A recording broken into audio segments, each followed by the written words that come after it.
Ben Valak, and if like many people at the moment you're finding your entire professional life is suddenly represented by a tiny little zoom window on a screen or a Skype window, then you might be thinking how can you improve the quality of that image. And we're going to look at using a Fujifilm camera as your webcam today. So Fujifilm makes really good cameras for use as a webcam because their kind of main selling point is based around their really broad collection of lovely high quality lenses. And a lot of those lenses give you really shallow depth of field, and that look is actually perfect for video calls.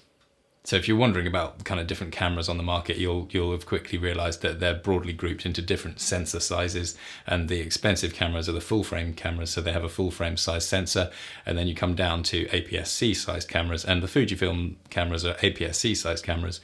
But because they have such fast lenses, so we're talking about f1.4, they can give you the look of a full frame camera for a lot less money. So you may have noticed when you use software like Zoom or Skype, they give you options to do things like blur the background out or replace it with a tropical beach or something like that. And they're quite fun, but actually they're pretty awful. They give you a really fuzzy fringe all around, and they don't update very quickly. So it's best just to steer well clear from that and actually reproduce that shallow depth of field, blurry background look using a proper camera. So we're going to jump in and look at the actual settings that you need to use your Fujifilm camera as a webcam. And this is going to be with a Mac, but the process is going to be similar if you're on Windows. So what you want to do is make sure the Fuji is on HD mode, not 4K, and you want to set the frame rate to 29.97. I found if I used different frame rates than that, it confused the adapter, and it went to a distorted aspect ratio on the screen, which is a bit weird. So 29.97 works nicely with the adapter. So then in terms of some other settings, what we want to do is select the Eterna film simulation. Gives a really nice natural look. It's not too saturated, and it's quite flattering basically in terms of skin tones. So that's a nice setting and definitely a good one. Okay, so the next important one is the shutter speed, and that needs to be double the frame rate. So you've got 29.97 frame rate, so you choose a 60th of a second as the shutter speed. And that's going to give you that smooth look, and it won't look flickery and it won't look too blurry. Now for the really important one, and that's autofocus. So you want to turn on face detection, and you can turn on eye detection if you want. I tend to find that face detection is actually fine. Eye detection maybe starts hunting a little bit more than face detection. I'm not 100% sure on that, but at the moment I've just got face detection on.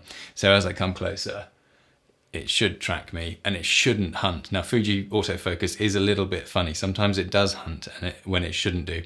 But one thing that is absolutely clear is if you're not recording, then the camera's in this kind of standby mode, and it does hunt very rapidly because all it's trying to do is lock on and lock on to give you that preview image. But it actually has a really nice setting in the menu where you can specify the speed and how likely it is to try and refocus if something goes out of its target. And when you set those settings up, they apply only when you're recording. So of course you don't actually want to have to push record every time and use up the card space on the camera. So what you do is this neat little trick where you go into the full HD output settings on the camera and you disable the SD card recording. So what that does is it lets you put it into a record mode where you get the little tally lamp light up on the front of the camera as well to let you know you're in this mode, but it's not filling up the card storage space, but it does put the autofocus into its recording mode because it thinks you're actually recording onto an external drive via the HDMI out, but in fact the HDMI out is going into the computer. So then in terms of connection to the computer, what we were doing is going via HDMI out from the camera into the Elgato Camlink adapter, and that plugs straight into the USB port for the Mac. So once it's all connected, you can hit record one time and you can leave the camera like that. It's not going to fill anything up because it's not saving data to the card. It just sets that autofocus to use your smooth settings. And that's pretty much it. Once you've done that, the Camlink adapter will show up as an optional webcam in all the apps on the Mac like Skype and FaceTime and Zoom, and that's it. So you can actually put a little microphone on top of the camera if you wanted to improve things slightly, but the onboard camera microphones are pretty good.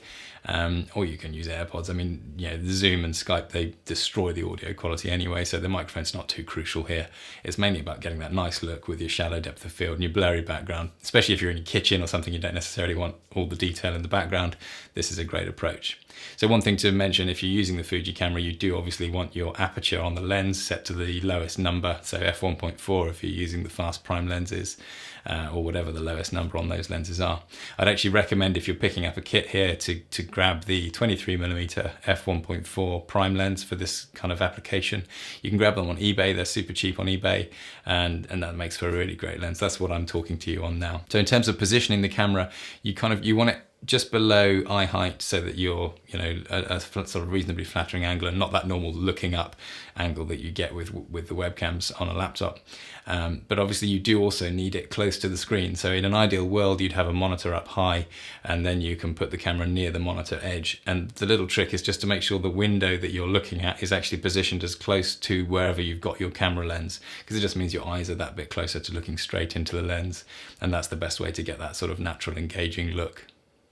So quick recap, the main thing to remember is to set the camera up so that it doesn't record to the SD card in the camera when it's exporting full HD over HDMI.